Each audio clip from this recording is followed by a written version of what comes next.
बूढ़े आदमी का प्यार। भीड़ में कहीं खोए बूढ़े आदमी ने एक पुरानी घटना को याद किया। अगर मैं मर जाऊं तो क्या तुम रोओगे? उसने पूछा। उसने जैसे ही ये शब्द सुने तो समझ चुका था बीबी मजाक नहीं कर रही है, बल्कि वो असल में इस सवाल का जवाब जानना चाहती थी। उस पल के भारीपन को दूर करने के लिए उसने कहा, नहीं, मैं खुशी मनाऊंगा, और पता है कैसे? दूसरी शादी करके। उस 23 साल के लड़के ने आंख मारते हुए कहा। वह गुस्सा हो गई और वे फिर लड़े।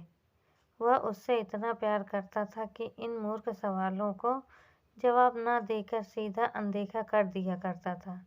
जब वह अपनी यादों में तैर रहा था तो उसके बेटे ने उसके कंधे पर हाथ रखकर हिलाया।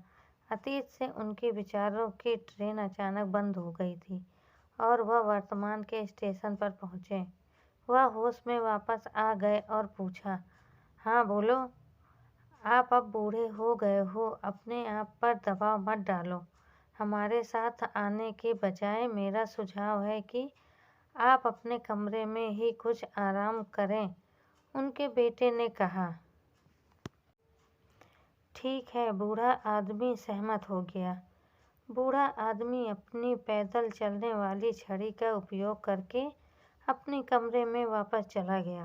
वह अपने कमरे में गया और अपनी पत्नी की तस्वीर के पास खड़ा होकर कुछ देर उसे देखता रहा।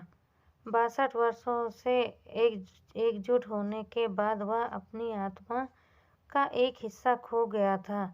फिर भी सफ़ेद कपड़ों में बूढ़े आदमी ने पिछले 14 घंटों से बहादुरी से आंसुओं से लड़े थे। वह अपने बेटे की सलाह के बाद अंतिम संस्कार में शामिल नहीं हुआ। कुछ देर तस्वीर को देखने के बाद वो बहुत रोया। उसकी तस्वीर कुछ ठंडी सी मालूम होती थी।